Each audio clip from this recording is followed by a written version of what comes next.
What do you do with just the lazy people that don't wanna work? They wanna sit back, relax, spend time on their phone. What we gotta stop and think about is what's good for that person, okay? What's good for that person is to discover the incredible dignity that sys having an empowered life where I go leave the cave, kill something, and drag it home. The thrill of the hunt, the thrill of the metaphorical kill. The, they have a listless, the chemicals in their body are not doing what they're supposed to be doing because they're not active, they're not engaged. So what they're doing is not good for them. It feels good to eat too much chocolate cake when you're eating it, but it doesn't end up well for you. And so what's really good for that person? How can we love that person well? And is the way I look at that.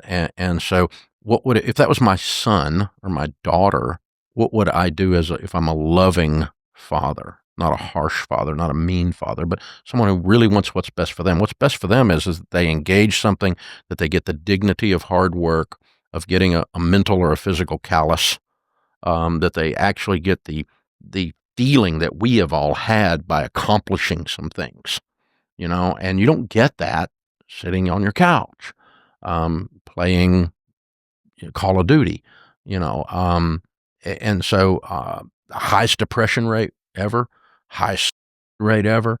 The deaths of despair, we call them in the statistical analysis, is the highest ever in the group we're talking about, because it's really a horrible life. And so whatever we've got to do to get them to engage and build a work ethic muscle for their own good is the best thing we can do for them. And sometimes that is where you let someone suffer the natural consequences of their stupidity or their bad actions. I've done some stupid things in my life, and the natural consequences took me out, knocked me to my knees. And it ended up being, okay, next time you learn to duck, next time you learn to not do that thing, don't touch that hot stove. It hurts. Don't sit on your couch and have no money and be hungry. Oh, being hungry would be a good thing. That would cause you to get off your couch, And so a little desperation is really good for the soul. It's a great motivator. Now, again, I'm not trying to be harmful. It's an act of love. And people say, well, that's tough love. No, it's just real love. Real love is not leaving them alone in their mess. That doesn't help. They're not being helped. If you really love your kid, you make them brush their teeth so they have some. Would you say there are any valid reasons for financial failure in America in 2025? Yeah. Tragedy comes to someone. I've got 2 friends right now dying of cancer, and they're not going to make it. And if they had absolutely zero money and left behind a wife and kids or a husband and kids, you could have failure. The twist on the answer would be, is there any reason for permanent financial failure? No, there's not. Unless someone is just completely debilitated or has an extreme disability where they're unable to function. But if you're able to function in the marketplace, you can have a tragedy and it's a temporary thing. And during that time, they can't do anything. It's very sad and very real. But is that a permanent? No, that's a snapshot, and life's a film strip. And so how many times do we hear of I talked to a lady the other day who went to jail for robbing a bank, and she was in jail for 10 years, and she lost her kids to her family services took them away. She lost everything, her reputation, her confidence, her looks, everything. She comes out of jail. Now, can she start from below ground zero, subterranean, and still at 32 years old or 34 years old, still go make a life? Absolutely she can.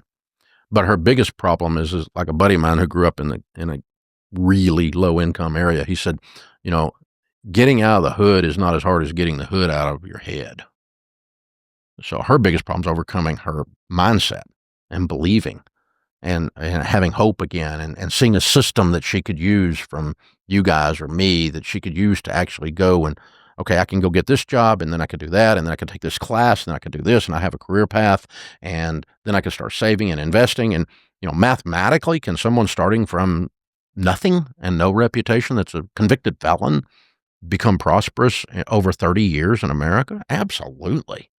But they got to believe they can, and they got to see the system and have access, and that. But if you don't, if you can't get out of your own head, then no, you ain't got a chance. How do you help people get out of their own head and believe in the system? You got to show them a system that they believe.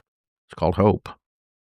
The Bible says hope deferred, in other words, hopelessness, makes the heart sick. It's a sickness of heart. But when desire comes, it is the tree of life. And you guys have heard it and seen it on our show and on yours. Someone calls here and they say, well, this is my situation. This, and I think I'm bankrupt. And I'm like, no, you're not bankrupt.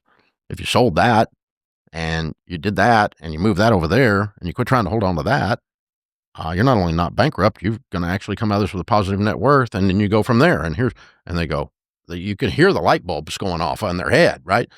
And because it changes their perspective, because they were in the middle of the forest and couldn't see the trees. So it wasn't math. It wasn't the systemic problems with the economy that were keeping them down. It wasn't wealth inequality that was keeping them down. It wasn't all that bull crap. It was they couldn't see their way because they were so deep in the forest. And all we do is take a chainsaw to the sucker, and go, okay, guys, here's what you do. You do this. Because we're on the outside. We're not emotionally in their headspace. I don't have their depression. I don't have their blues. I don't have their dysfunctional daddy in my head, or whatever the crap is going on, right? But if I go, okay, if you do this, and they go, yeah, that would work. And you start to hear them, and they're the ones that are going to do it. You can hear the ones that aren't going to do it too, right? But they go, wow, yeah, I hadn't thought of that. And you mean, yeah, I'd have to get rid of that. But I hate that. I wouldn't want to sell that, but I would, to get free, to be free and to be able to start again. And that energy, you feel the energy coming right back up. But that's headspace. That's not math problems, and it's not systemic problems with the economy, and it's not house prices versus affordability indexes or any of that crap. It's belief. How do you feel when you could tell someone's not going to follow your advice? Like they just took up the time on the air that we could have used for somebody who was going to. And so I end up going, you're on hold, and you're gone. I will argue with you about 3 times. And about the 3rd time you come back at me and like, I'm wasting my time. You called me up to get me to endorse your stupidity, and that's the wrong idea. I'm here to help you get a path, see a plan, see a way of going. And if you can't see that, then I'll move on to somebody else. It's like, like lady had, not long ago, had an Escalade, and she owed like $5,000 on this stupid Escalade, and she's like, I can't do this and this. And I'm like, lady, you're broke. You need to sell the Escalade. Well, that's a non-starter. I'm not doing that. And that was the 4th time I'd gone at that thing. And I just went, move on. I can't help her. She didn't really want to be helped. She wants a magic wand, and we don't have fairy dust here. We have calculators.